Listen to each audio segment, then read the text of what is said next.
Muchas gracias. Bueno, pues realmente celebro esta posibilidad de poder platicar con cuadros, militantes, activistas, con ciudadanos que no solo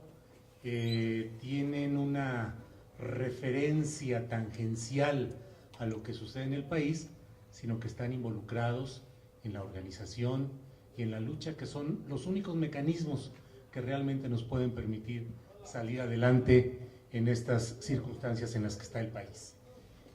Yo quise venir y estar con ustedes precisamente porque creo que vale la pena analizar algunos de los aspectos de nuestra realidad que han sido poco abordados de una manera suficientemente documentada desde dentro del propio monstruo informativo que es al cual finalmente yo pertenezco, desde una trinchera periodística como es La Jornada, que creo que no necesito ni describirla ni buscar etiquetas respecto a ella, porque tiene una historia larga, prolongada, congruente, de un diario que ha sido siempre, que se ha definido como un diario que trata de dar voz a los que no tienen voz y que de una manera clara elude la trampa de la presunta objetividad que muchos manuales y muchos conceptos tratan de establecer como una obligación del periodismo. La Jornada no hace un periodismo objetivo, porque finalmente nadie puede ser objetivo en el análisis, en la interpretación y en la postura de hechos públicos y de hechos colectivos. Desde el momento en el que un editor decide qué segmentos de un video va a elegir para presentarlos y en qué orden, si al principio o al final, con qué palabras seleccionadas de las frases tan generales que con frecuencia se dicen en una reunión y que sin embargo se aprovechan unas cuantas conforme a la visión discrecional, subjetiva de quien está haciendo esas tareas. Es decir, el periodismo objetivo como tal, así no existe. Es una trampa de interpretación con la que supuestamente tratan de investirse como entes ajenos a los intereses y a la lucha de esos intereses los diferentes medios informativos. Les decía pues que La Jornada asume que su postura debe estar del lado de las luchas, del lado de lo que el poder trata de ocultar y lo que no quiere señalar. Hay por ahí una frase muy conocida que dice que periodismo es decir o escribir aquello que el poder no quiere que se conozca, que todo lo demás no es periodismo sino simples relaciones públicas. Pues bien, lo que yo quiero plantear aquí es el hecho de que me parece que dentro del conjunto de reformas, de modificaciones que se han ido haciendo en este esquema, que podemos pasar mucho rato hablando sobre lo que ha sido el Pacto por México y lo que fueron sus diferentes reformas. Pero bueno, en este batidillo de modificaciones que se hizo al inicio de este periodo peñista, ha habido ese segmento que es el imperio intocado, la relación del periodismo con los poderes, y específicamente con los poderes dominantes, tanto el político como el económico y sus vertientes empresariales, eclesiales, culturales. Los medios de comunicación en México obedecen en su gran mayoría a los intereses de grandes empresarios que tienen estos negocios no solo porque puedan dar o no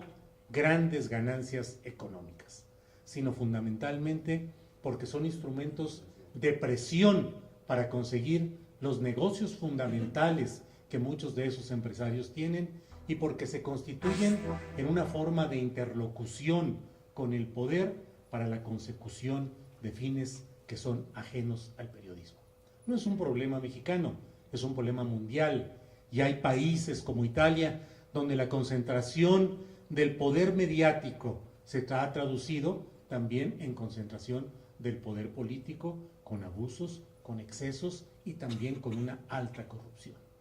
En términos generales, y lo decía Noam Chomsky en una visita que tuvo para conmemorar un aniversario más de la jornada. Él decía que su tesis general de que los medios de comunicación no pueden tener libertad en cuanto están sujetos a los intereses del capital que los financia y los establece, que él decía que la única excepción que conocía a esa regla era la de la propia jornada, porque la jornada es un medio que está formado a partir de una suscripción popular. Es decir, hace ya largos años, bastantes, la jornada, es decir, un grupo de periodistas que renunciamos al 1+1, que era un diario en su momento importante, el de izquierda, el que daba ese tipo de periodismo distinto, quienes renunciamos al 1+1 nos quedamos en la circunstancia de convocar públicamente a la sociedad para que hubiera la compra de acciones que financiaron el arranque y el sostenimiento de este periódico que hoy es La Jornada. Pero este periódico fue hecho con una variante jurídica que buscó evitar que se dieran las mismas circunstancias del Excelsior con Julio Scherer y del propio 1+1 con Manuel Becerra Acosta. Es decir, se estableció no una forma de cooperativa y tampoco de una sociedad anónima, sino de una fórmula mixta que hace que los accionistas que compraron aquellas acciones para financiar la salida del periódico quedasen como beneficiarios de los eventuales dividendos económicos del negocio.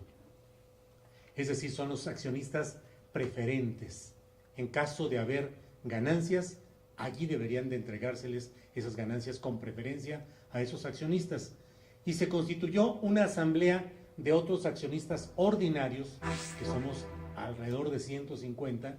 que se entregaron tanto a reporteros, fotógrafos, articulistas, trabajadores administrativos, sindicalistas y a un abanico amplio de personajes de izquierda, de personajes de la política, de la cultura y del periodismo.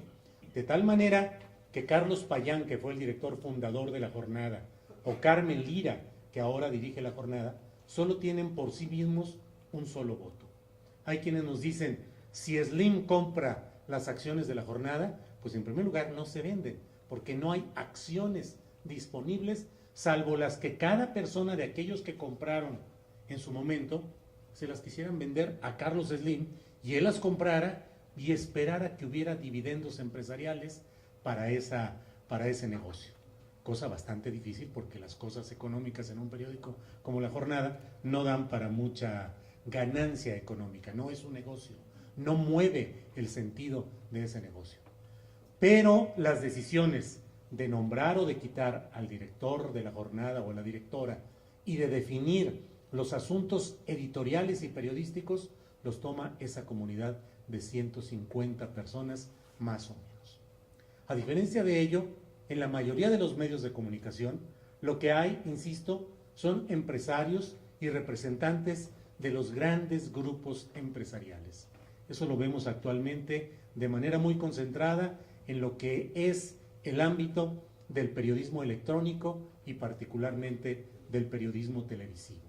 Es decir, la televisión concentrada en manos de personajes que no solo tienen ese negocio en sí tan redituable que es el de la televisión, sino que además tienen negocios paralelos que los llevan a tener una gran riqueza. Un negocio en el cual no se ha permitido, el sistema político mexicano no ha permitido que el hombre más rico del mundo, o uno de los más ricos, se haga también del poderío mediático con una cadena abierta de televisión. Pero el punto no es si finalmente entra uno u otro grupo y si Televisa y Televisión Azteca tienen competencia por la vía de Slim o de Vázquez Raña o de Francisco Aguirre, ahora de Radio.